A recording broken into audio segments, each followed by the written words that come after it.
Alrighty, so welcome to week 15 in Intro to SQL. So there's going to be a couple of course topics I'm going to cover, and then you will have a video for the graded part of this week. So as we sit here in week 15 of the semester, we are quickly moving to the end, and there's some end of semester reminders or just FYIs if you haven't heard me talk about this or seen it in the simple syllabus. I just want you to understand the way the dates at the end of the semester, because understanding them now will really help you lean in and make sure you have them down. So in this example, I'm going to go have the calendar up for the course calendar for our class.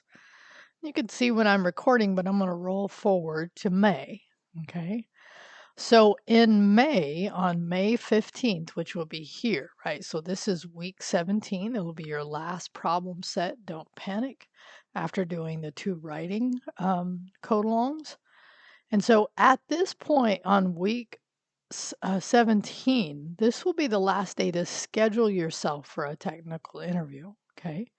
So if you're not on the schedule, right, you need to get on there, and hopefully you haven't waited until this week to get on here. This is why I'm talking about it in weeks 15. One thing, and I talked about this a couple of weeks ago, was I was talking about the impact of the technical interview on your grade. So at this point, when we roll into week 15, I actually will put a 0 if you're not on the schedule. Now, what that means at week 15 is just to give you that heads up. By the way, you need to get on the schedule. This is the impact it has to your grade. So I do it really as a firmer reminder about the importance of the technical interview and what happens if you don't do one. Now, depending on your grade, that is a choice that you can make. Not one I recommend because it's just a good professional experience to have. Okay. So coming back here, so the last day to schedule yourself is here. And if you're not sure where to do that, go back and look at the between week 9 and 10. There's an item there for the technical interview, and you'll see all the schedule. It shows you the videos, walk you through what you need to do to get on the schedule. Basically, you look at what's available and you sign up. And if you need something outside of that, reach out. Okay, so that is Friday 15th. Now, on the following Monday, okay, so on Monday the 18th, okay, by noon, is the final deadline, or the deadline, final deadline, seems redundant, to submit late work. So that means here on week 18, the last week of the semester, on that Monday, you needed to have submitted it by noon, okay, by noon for meet the late grade. Now, if you're using a late pass, that's also the time to also use a late pass. Okay, so do make sure that you're keeping this in mind as we move closer to the end of the semester. Okay, because these are just things I do as to prep for that last week. And it just helps you understand ultimately where you end up, because that's the goal, is actually by this point, because there's no content that you're doing for week 18. It's just the final day to do the technical interview. As a matter of fact, you can see this here on the schedule that May 20th, okay, and this is also different in the sense of actually I need to put the right date on here. I'm glad I saw this. So actually it's 2 o'clock on May 20th. I will actually update this. I should have had that on there already. That you can actually do the technical interview. Okay. There'll be dates that will give you, from anywhere at this point. 15 again, that schedule tells you that. But those dates end at 2 o'clock here, but you need to be on that schedule by the 15th. Okay. Okay, so just a second about the public and private repos. Okay, so first for your public repo, the following Monday should be the 25th. I'll correct that. I copied it over from another course. I got it wrong there and I got it wrong here.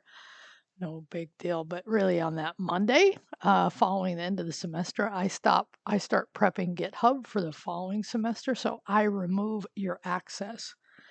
So what this means is if you're somebody that wants to be able to keep that, you would need to clone your repo your private repo because it's the only one we've worked in, and I'll talk about that in a minute. But you'll need to have cloned that locally because it will go away. Okay. If you're not sure how to do that, you can actually go back to week 1. And in week 1, I gave some content for how to clone locally. Okay. So just know that as of that date, they will start that you will lose access to GitHub of our course, not for your personal, but for our course. Okay. Now, just as a check, because in this particular class, even though I had you set up a public repo, okay, I want you to delete, oh, yeah, your public repo, not your private. Very, very, very conscious here, okay? Only your public one, okay? So if you're not sure, reach out and email me. But it's pretty easy to see when you're looking at GitHub, which one is private is the one we've been working in. Public is the one you haven't probably done any work in because I haven't assigned anything. So it's just part of a good maintenance routine. Go ahead and delete that repo this week. Just gives one less thing for me to do, and it's just a good cleanup habit to get into. Okay. All right. So I've gone over that end of the semester reminders and dates to have them. By the time you get here, you're going to see a few changes because I already see a couple I need to make. But hopefully this clears up any questions you have. Understanding how the end of the semester's dates go, and then any impact to your grade that will be impacted by either late work, late passes, or the technical interview. Okay. All right. So now you can go ahead and start this video. Okay. So at this point, I will have put this video at a place that is actually past that semester when I talked about it. So when you get there, that's where it will be. It'll just go over the work you're going to do here. Okay.